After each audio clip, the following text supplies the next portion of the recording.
Assalamualaikum warahmatullahi wabarakatuh. Alhamdulillahirabbil alamin wal aqibatul lil muttaqin. Wassalatu wassalamu ala nabiyil mursalin wa ala ashabihi ajmain. Dari ribuan sahabat Nabi Shallallahu Alaihi Wasallam, hanya satu orang yang bergelar Dzun Nurain, pemilik dua cahaya. Dia adalah Utsman bin Affan.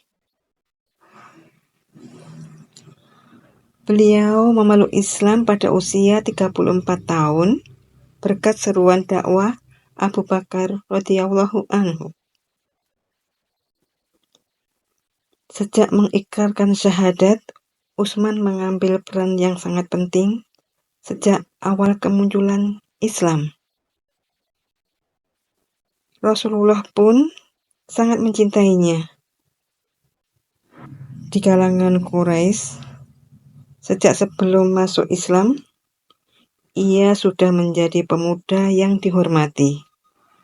Dahinya tidak pernah sekalipun ternodai dengan bersujud kepada berhala.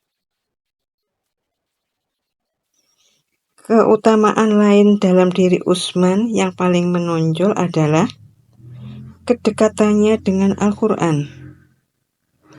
Banyak sabda Nabi tentang Al-Quran yang diriwayatkannya.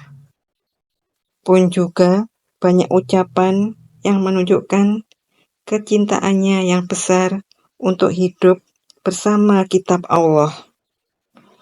Sungguh, hati Utsman benar-benar telah terpatri dengan Al-Quran yang mulia.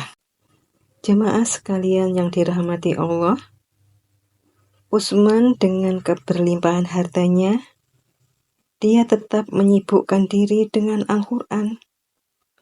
Utsman yang menjelma menjadi miliuner juga menyandang gelar Hafiz Al-Quran. Kamarnya hampir tidak pernah redup dari lentera Al-Quran. Ketika hal ini ditanyakan kepadanya, dia menjawab, "Innahu mubarakun ja'a bihi mubarak." Sesungguhnya Al-Quran itu berkah dan datang dengan keberkahan. Prestasi menonjol lainnya adalah jasanya dalam mengkodifikasi Al-Quran menjadi satu mushaf. Pada masa kekhalifahan Utsman inilah Al-Quran dibukukan sebagai upaya menyatukan dan menghindari perselisihan. Sebuah ijtihad brilian untuk menyelamatkan umat dari keterpecahan dan keretakan. Ya, Utsman sangat dekat dengan Al-Quran. Tarikan nafasnya adalah Al-Quran, jejak langkahnya juga dengan Al-Quran. Ia bersanding dengan Al-Quran. Maka, barang siapa yang memiliki kebiasaan bersanding dengan Al-Quran, ia pun akan diwafatkan dengan kebiasaannya itu. Sebagaimana hal itu diucapkan oleh seorang mufassir yang masyhur, Ibnu Katsir, dalam kitab tafsirnya saat menafsirkan surah Ali Imran ayat 2. A'udzu billahi minasyaitonir rajim. Bismillahirrahmanirrahim. Annahu man asya ala syai'im mata alaih wa man mata ala syai'im bu'itha yaumal qiyamati alaih. Barang siapa hidup dalam satu kebiasaan, dia akan mati di atas kebiasaannya itu. Dan barang siapa yang mati di atas kehidupan yang biasa dijalani, maka dia akan dibangkitkan pada hari kiamat dalam keadaan seperti itu. Jemaah sekalian yang dirahmati Allah, lantas bagaimanakah akhir kehidupan Utsman?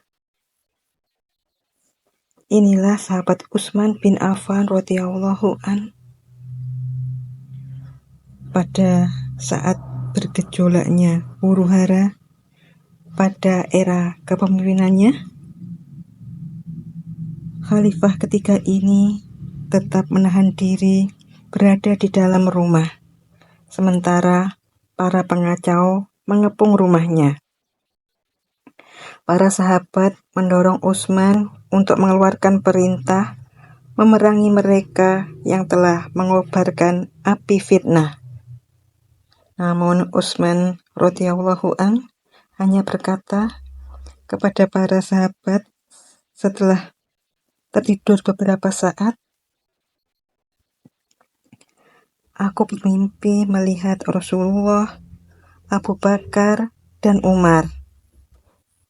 Mereka semua berkata kepadaku, 'Bersabarlah, engkau lekas berbuka puasa bersama kami.'" Utsman pun mengambil waktu sejenak untuk mempersiapkan dirinya bertemu dengan Sang Pencipta.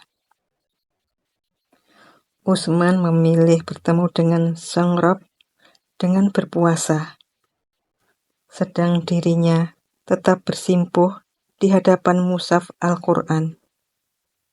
Utsman terus membaca Al-Quran dan berdoa dengan kemuliaannya. Singkat cerita, Utsman pun meninggal dunia sementara kertas mushafnya dalam keadaan lusuh karena saking sering ia membacanya.